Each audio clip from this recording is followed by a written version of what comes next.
Nih, sebelah kanan saya ini adalah daerah Kabupaten Simalungun dan sebelah kiri saya adalah Kabupaten Karo.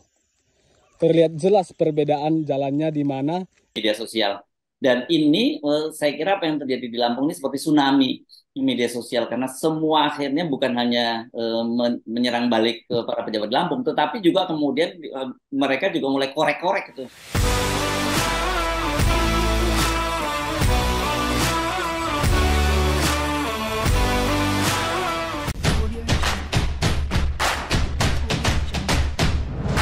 Halo pemirsa, bertemu lagi bersama saya Boru Naga. Apa kabarnya semua pemirsa pada hari ini? Semoga semua pemirsa dalam keadaan baik-baik saja ya. Baiklah pemirsa, saya menerima video dari sahabat kita di Medan sana mengenai ya jalan yang menuju untuk ke arah Danau Toba. Jadi ada kualitas yang berbeda tapi satu arah nih pemirsa. Cuma ya hanya dibedakan antara kabupaten saja. Seperti apa videonya? Yuk. Halo guys, hari ini saya lagi berada di kawasan Danau Toba. Saya sedang melewati perbatasan antara Kabupaten Karo dan Kabupaten Simalungun. Nih, sebelah kanan saya ini adalah daerah Kabupaten Simalungun dan sebelah kiri saya adalah Kabupaten Karo. Terlihat jelas perbedaan jalannya di mana jalan sebelah Kabupaten Karo sangat bagus, sedangkan jalan sebelah Kabupaten Simalungun kurang bagus. Atau lebih tepatnya, gak bagus sama sekali. Jalan ini merupakan jalan menuju Danau Toba, yaitu Desa Bage. Seperti yang terlihat di video ini, pemandangannya sangat luar biasa. Andaikan jalan ini bagus, wisatawan yang datang ke bawah atau Danau Toba pasti bertambah. Karena tempat ini memiliki keindahan yang sangat luar biasa. Dari jalannya aja udah luar biasa keindahannya, apalagi sampai ke Danau Tobanya. Semoga ada perhatian dari pemerintah setempat. Horas. Horas itu. Jadi kita lihat ya kualitas jalan tadi antara Kabupaten Karo dengan Kabupaten Simalungun. Itu searah. Tapi bisa berbeda begitu. Apakah karena berbeda pejabat atau pemimpinnya jadi kualitas jalannya juga ada perbedaan seperti itu ya. Dimana kita lihat tadi ya Kabupaten Karo itu jalannya mulus ya kan. Dan di Kabupaten Simalungun itu nilai sendiri lah ya pemirsa seperti apa jalannya tadi. Gerutu-gerutu macam muka saya. Saya harap adalah ya perhatian dari pemerintah ya kan. Kalau menurut dalam video ini yang saya mengerti dan saya pahami, jika ya jalan itu diperbaiki maka ada potensi untuk menarik wisatawan untuk jalan datang ke situ dan bertambahlah ya wisatawan-wisatawan yang datang untuk ke Danau Toba. Ini satu kritikan dan juga saran. Semoga ya yang buat video ini tidak dicari ya kan. Seperti kejadian di Lampung, seorang TikTokers yang berada di Australia, dia ini berasal dari Lampung. Jadi ada videonya yang cukup viral ya sampai ke pejabat-pejabat tinggi pun mengambil tindakan dan juga mengambil perhatian disebabkan TikTokers ini ya membuat kritikan yang sangat pedas untuk kampung halamannya. Dengar cerita ya orang itu atau TikTokers itu mau dipolisikan disebabkan dia membuat kritikan mengatakan bahwa kampung halamannya itu dajal ya kan. Jadi tidak hanya dia ingin dipolisikan tetapi keluarganya pun menurut apa yang saya pahami ya berita-berita yang tersebar, keluarganya juga diancam. Jadi apa sih ya pendapat dari pengamat politik yaitu Om Rocky Gerung. Jadi saya suka nih dengar ya pembahasan-pembahasan antara Om Rocky Gerung ini disebabkan selain dari ya public speakingnya yang bagus dan juga setiap apa yang dia ucapkan itu berisi. Jadi apa agaknya ya pendapat dan juga penilaian Om Rocky Gerung ini dengan kejadian ini seorang rakyat mengkritik pejabat tapi ingin dipolisikan. Jadi kita nonton saja videonya berikut ini. yang belum subscribe channel ini tolong di subscribe ya. Rocky Gerung Official.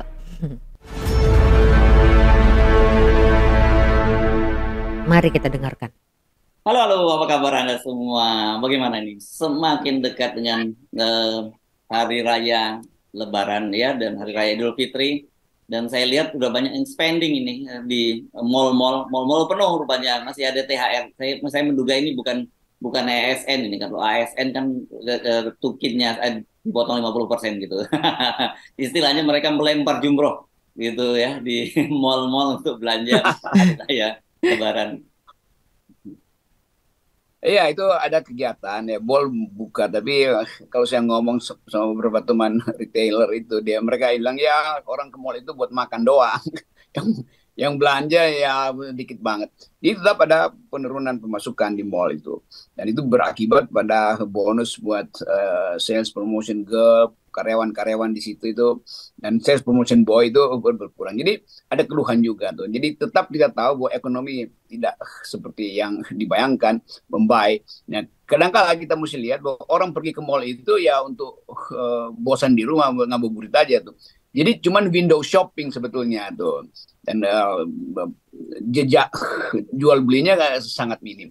Itu kepastian di kota, apalagi di desa yang orang pulang kampung hanya untuk membawa batin, oleh-oleh pasti berkurang tuh. Tapi tetap suasana kemeriahan batin itu yang kita unggulkan atau kita banggakan, karena Indonesia walaupun disiksa oleh ekonomi yang sulit, tetap ada rasa untuk apapun kita harus kumpul dengan keluarga. Jadi kita semangati aja bagian itu sambil menunggu perbaikan politik.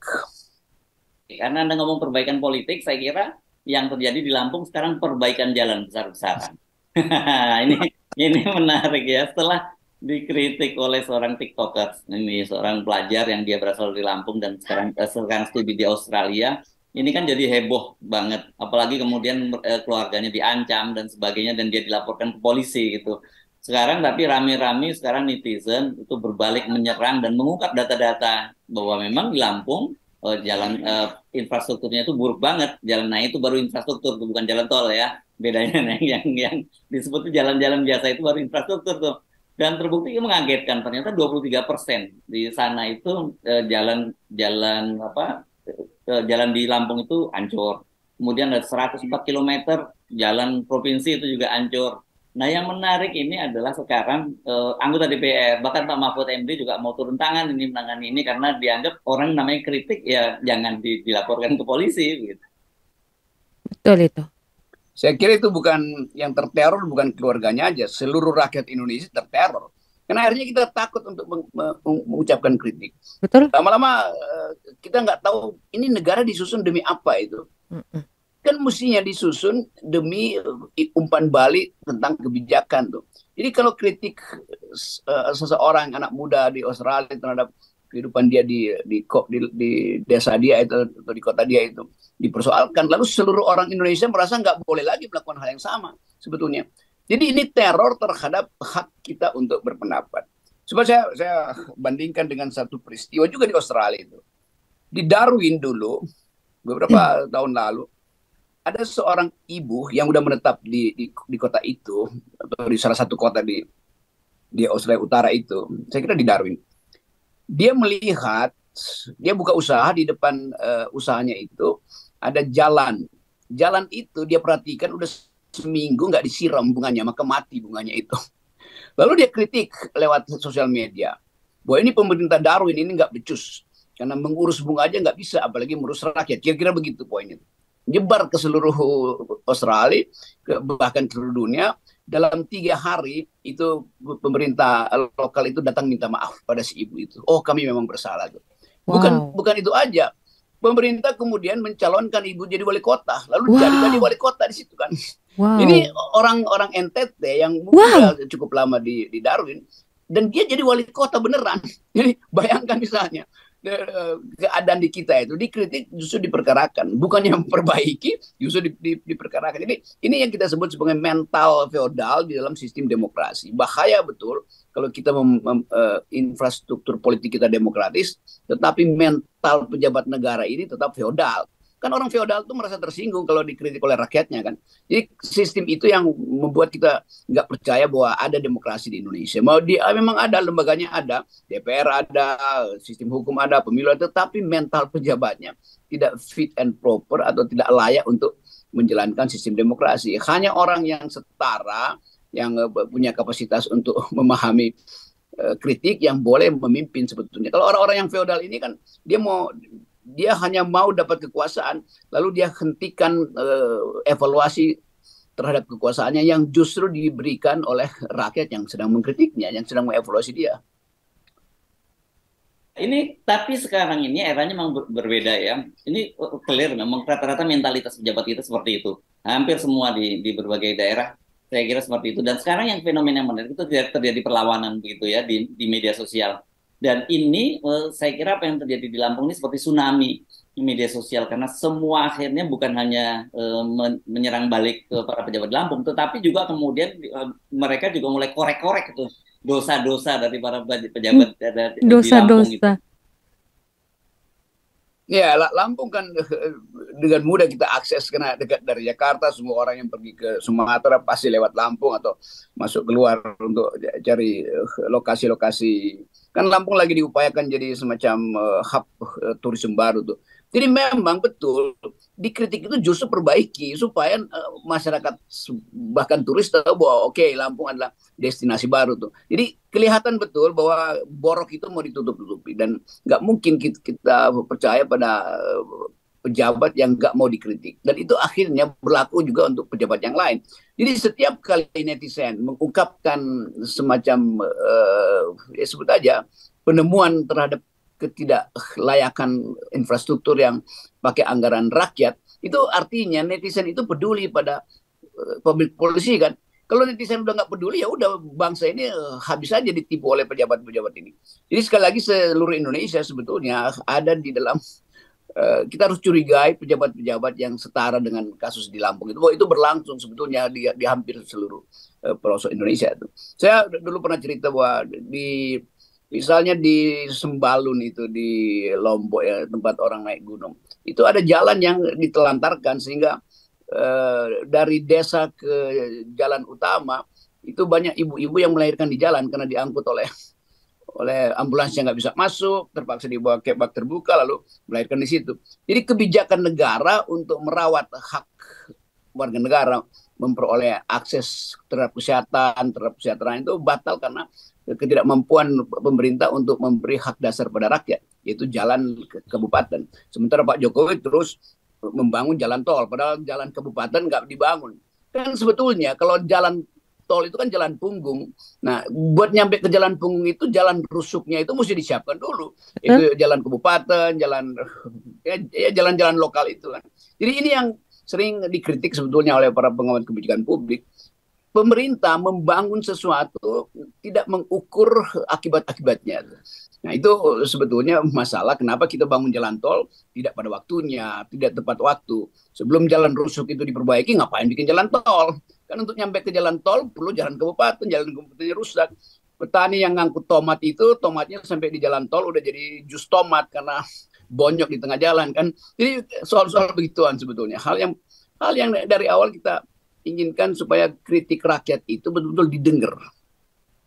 Dan saya kira kita selalu penting untuk luruskan ya bahwa sekali lagi jalan tol itu bukan infrastruktur, itu bisnis. Kan kita tahu ya itu yang namanya infrastruktur ya jalan-jalan arteri itu jalan-jalan negara, jalan provinsi, jalan kabupaten. Ya itu pentingnya. Jadi kritik dari teman dari Lampung ini menunjukkan bahwa pemerintah nggak ngerti apa yang disebut infrastruktur. Jadi yang dia bangun infrastruktur itu kereta cepat itu bukan infrastruktur, itu memang bisnis, betul-betul bisnis karena mau cari untung. Infrastruktur tidak boleh cari untung, kan itu masalahnya kan. Nah karena nggak menguntungkan maka ditelantarkan sebetulnya. Padahal adalah tugas dari pemerintah untuk menyiapkan infrastruktur dan itu yang kita sebut sebagai hak kita karena kita bayar pajak kan. Jadi dalil-dalil pemerintah pameran ini infrastruktur, pembangunan infrastruktur enggak, itu pembangunan sesuatu yang akan dipakai untuk memeras uang rakyat dalam bentuk tarif tol yang makin lama makin naik. Sementara jalan-jalan kabupaten ditelantarkan. Dan banyak jalan yang Jawa Barat apalagi itu kan udah masuk ke wilayah-wilayah yang jauh dari pengamatan pers, daerah Garut Selatan misalnya, macam-macam itu yang bagian selatan dari Pulau Jawa itu berantakan semua tuh jalannya. Oke, nah ini yang menarik adalah sekarang justru selain tadi tsunami serbuan terhadap para pejabat di Lampung, ini saya juga mengamati di media sosial ternyata kemudian banyak yang ngajak untuk daerah-daerah lain untuk speak up juga gitu, jangan hanya Lampung karena ternyata persoalan semacam ini sebenarnya bukan monopoli Lampung, hanya kebetulan di Lampung ini ada anak muda yang bersuara Berani. semacam itu. Iya. Padahal sebenarnya problem ini problem yang terjadi di seluruh Indonesia. Iya. Iya betul. Jadi fasilitas-fasilitas yang menjadi hak rakyat akhirnya mulai dibongkar oleh kawan-kawan ini. Jadi pelajaran yang kita ambil, mereka yang berada di dalam wilayah media sosial itu bukan sekedar mengolok-olok, tapi mereka kumpulin data. Dan bagus betul karena sekarang ada oposisi baru, itu oposisi lewat medsos. Dan itu lebih berbahaya sebetulnya, karena bisa mengganggu saraf kekuasaan tanpa bisa dihindari dengan cara menekan-menekan. Jadi saya senang sekali karena netizen mampu memposisikan diri sebagai watchdog dari kebijakan publik. Itu yang menyenangkan kita. Jadi kita tetap awasi, jangan sampai mereka yang mengucapkan kritisisme itu dijerat dengan undang-undang konyol yang namanya undang-undang ITE. Dan kalau kita lihat ini kebetulan rupanya pemerintah Australia yang hal-hal semacam ini sangat serius ya. Ketika dia merasa terancam dan dia kemudian semacam mendapatkan visa, proteksi visa gitulah ya. Dan bahkan ini kemudian dia juga bisa kemungkinan akan untuk mendapatkan jadi semacam permanent resident di situ gara-gara kasus ini. Jadi betapa ketika dia melakukan kritik dan mendapat ancaman di dalam negeri, tapi kemudian dia justru diproteksi di luar negeri. Itu yang nggak dihitung oleh para pejabat Indonesia, karena sesuatu yang dianggap upaya untuk menghidupkan sistem demokrasi, Australia menganggapnya biasa aja. Di Australia biasa kritik pemerintah segala macam. Jadi Australia memakai standar internasional bahwa kritik itu justru dimaksudkan untuk mengevaluasi kebijakan tuh. Nah karena itu Australia bereaksi, ya dia protek dong. Dia bukan protek orang ini warga negara Australia. Jadi Australia menerapkan prinsip yang sama bahwa hak warga negara untuk memprotes pemerintahnya itu dijamin oleh konstitusi. Dan Australia juga tahu bahwa kalau Indonesia demokratis maka warga negaranya mesti diprotek dong. Itu kesetaraan di dalam diplomasi internasional, yaitu memberi perlakuan yang sama terhadap warga negara yang melakukan protes. Nah, anak muda ini ada di Australia, maka pemerintah Australia nggak mungkin tidak memprotes dia, walaupun dalam sifat diplomatik seperti mempermalukan pemerintah Indonesia kan. Saya kira dalam hal ini pemerintah Australia kalau mengacu pada cerita Anda konsisten ya.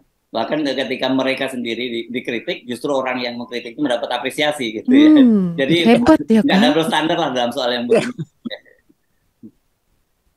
Ya kalau soal begitu udah matang lah Australia itu, infrastruktur mentalnya udah jadi, sikap pemerintahnya udah betul-betul tumbuh menumbuhkan demokrasi. Kan beberapa kasus yang kita baca di Australia, pemerintah itu begitu dikritik dia mundurkan diri, beberapa wali kota juga mundurkan diri tuh. Jadi itu hal yang biasa tuh. Nah di kita feodalisme masih sangat tinggi, dan feodalisme itu yang merusak sendi-sendi kritisisme kita, baik dalam pemerintahan maupun di dalam partai kan aura feodal itu masih kuat sekali.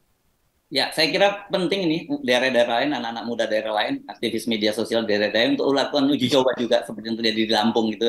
Sekalian kita uji coba bagaimana mentalitas infrastruktur mental dari para pejabat kita di berbagai daerah, Bung Rocky ya. Iya, lakukan aja banyak-banyak. Kalau bisa netizen berkumpul rame-rame di depan kedutaan Australia terus hina pejabat-pejabat mereka di daerah. Dan begitu mau ditangkap masuk aja ke Australia. Karena ada presiden udah bahwa Australia akan lindungi. Dan ini bukan soal politik, ini soal paham demokrasi itu. Jadi sekali lagi pemerintah yang nggak kuat kupingnya itu dari pejabat tingkat lurah sampai presiden itu ya jangan hidup di wilayah demokrasi. Jangan kita yang disuruh, ini Indonesia, kalau nggak setuju dengan kebijakan pemerintah, keluar dari Indonesia. Loh, terbalik justru. Pemerintah yang nggak paham demokrasi, itu yang mesti keluar dari Indonesia. Tuh, kan gampangnya begitu. Oke. Baik, terima kasih, Bung Rocky. Tetap 0%. Ya. Ini dasar dari etika demokrasi. No. Wow, sungguh tinggi sekali ya rasa apresiasi di negara Australia sana. Sedangkan yang mengkritik itu adalah warga negara Indonesia yang berkemungkinan dia sudah lama tinggal di Australia sana, yang berasal dari NTT. Dia mengkritik pemerintah di sana dikarenakan bunga di jalan raya itu sudah lama nggak disiram. Jadi dia mengkritik, tapi diapresiasi menjadi wali kota di sana, di bandar itu, di kota itu. Hebat tidak? Bandingkan dengan negara sendiri ya, seorang tiktokers dari Lampung ini mengkritik pemerintah atau pejabat di kampungnya itu untuk memperbaiki apa yang belum lagi diperhatikan, tapi malah ingin dipolisikan. Sementara kita tahu ya, Lampung itu ibaratkan gerbang dari Pulau Jawa yang mau masuk ke Sumatera, Sumatera yang mau keluar ya kan, mau pergi ke Pulau Jawa. Itu ibarat gerbang ya, tapi kenapa bisa menjadi kekurangan di situ, sedangkan harusnya diperhatikan lebih lagi ya, katanya negara demokrasi. Seperti apa yang dikatakan Om Rocky Gerung ya. Padahal ya, pemimpin itu atau pejabat itu naik mendapatkan jabatannya itu adalah hasil dari suara rakyat. Tapi kenapa di saat ada rakyat yang mengkritik atau menyuarakan karena tidak puas hati dengan apa yang diterimanya di kampungnya atau di tempatnya itu, malah ingin dipolisikan? Katanya bebas bersuara, tapi kenapa di saat ada rakyat ingin bersuara malah dibatasin? Wah, mercun lagi nih pemirsa. Oke, jadi begitu saja ya pemirsa di video hari ini. Saya sungguh salut ya dengan pemerintah di Australia sana. Ya, walaupun yang mengkritik itu bukan warga negaranya ya, tapi mereka memberikan sebuah apresiasi dengan mengangkat ibu itu ya, yang berasal dari NTT menjadi wali kota di kota tersebut ya. Sedangkan di negara sendiri ada rakyat yang mengkritik, ingin dipolisikan, tetapi di negara Australia sana dia diberi perlindungan. Malu nggak malu nih? Jadi begitu saja ya di video hari ini ya pemirsa. Ada mulai orang main mercun kan, saya nak join. Jadi sedikit dan banyaknya dalam penyampaian atau komentar saya mengenai video yang saya bagikan ini ada kesilapan, saya mohon maaf. Saya langsung tidak ada niat untuk menyinggung perasaan mana-mana pihak ya. Ini just untuk kita membuka minda agar kita lebih berani lagi bersuara ya. Dan saya sangat salut ya dengan netizen atau rakyat Indonesia sekarang ini ya, semakin berani untuk speak up. Walaupun ada batasan-batasan yang coba untuk menghalangi mereka, tetapi mereka tetap berani menyuarakan. Pemerintah yang harus mendengarkan rakyat, bukan rakyat yang mendengarkan pemerintah. Betul tidak? Ya kan? Karena ya posisi atau jabatan yang mereka dapat itu adalah dari suara rakyat. Kita berjumpa lagi di video selanjutnya. Saya Boru Naga. Terima kasih. Bye-bye.